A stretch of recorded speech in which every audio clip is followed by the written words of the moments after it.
Front પર view સમજીએ. ખુશી, યુનાઇટેડ સ્પિરિટ્સ અહીંયા પણ નેટ પ્રોફિટ, રેવન્યુ, એબિટા સુધાર બતાવી રહ્યા છે. માર્જિન્સ વધવાનું અનુમાન હતું, એની સામે એક ઘટાડો આવતો આપણે જોઈ રહ્યા છે. એટલે યુએસએલ પણ આજે આપણે પરિણામને લીધે ફોકસમાં રાખવાનો છે, પરંતુ કઈ રીતે આ નંબર સમજવા જોઈએ? સો અગર આપણે યુનાઇટેડ સ્પિરિટ્સની હમણાં હાલમાં અગર આપણે વાત કરશું, જેવી રીતના રિઝલ્ટ આવ્યા છે, સો એમાં પણ અગર આપણે જોશું કે રેવન્યુ ફ્રન્ટ પર આપણને મ્યુટેડ આપણને ગ્રોથ જોવા મળ્યું છે. પ્રોફિટેબિલિટી પર આપણે સુધારો પ્રોફિટેબિલિટીના ફ્રન્ટ પર જોવા મળ્યો છે, પણ માર્જિન્સના ફ્રન્ટ પર આપણને એટલો કંઈ ખાસ આપણને ગ્રોથ હમણાં હાલમાં જોવા મળ્યો નથી. અને એમ પણ આપણે જોશું તો જે આ ક્વાર્ટર હોય છે કંપનીના માટે ઘણું હોય, તે થોડું મ્યુટેડ ક્વાર્ટર હોય છે, કેમ કે ડિસેમ્બર વાળું ક્વાર્ટર કંપની નું ઘણું એક સ્ટ્રોંગ વાળું ક્વાર્ટર એમના એક જે હાલમાં એક ક્વાર્ટર ગયું Q2, એ ઘણું સ્ટ્રોંગ ક્વાર્ટર કંપનીનું હતું યર એન્ડ અને ફેસ્ટિવ સેલ્સના કારણે.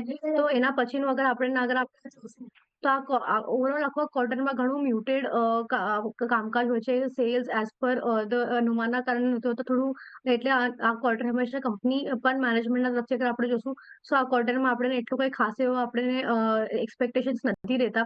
પણ દેન ટુ અગર આપણે જોશું કંપની મેનેજમેન્ટ સ્ટીલ જે ઓપ્ટિમિસ્ટિક છે, એમના ઘણા બધા જે પ્રોડક્ટ્સ છે કંપનીએ જે ઇનલાઈન રાખ્યા છે, અને કદાચ આપણે આવતા સમયમાં એ લોન્ચ કરવામાં પણ કંપનીના દ્વારા આવી શકે છે. સો ઓવરઓલ આપણે હાલમાં ફોકસ રાખવા શોર્ટ ટર્મના અંદર આપણને માઇલ્ડ થોડું સ્ટેબિલિટી કાં તો આપણને ઇન રેન્જમાં આપણને કામકાજ દેખાઈ શકે છે, પણ ફોર મોમેન્ટમ આપણે લોંગ ટર્મ માટે વેઇટ કરવું જોઈએ સ્ટોકમાં. મોમેન્ટમ માટે થોડું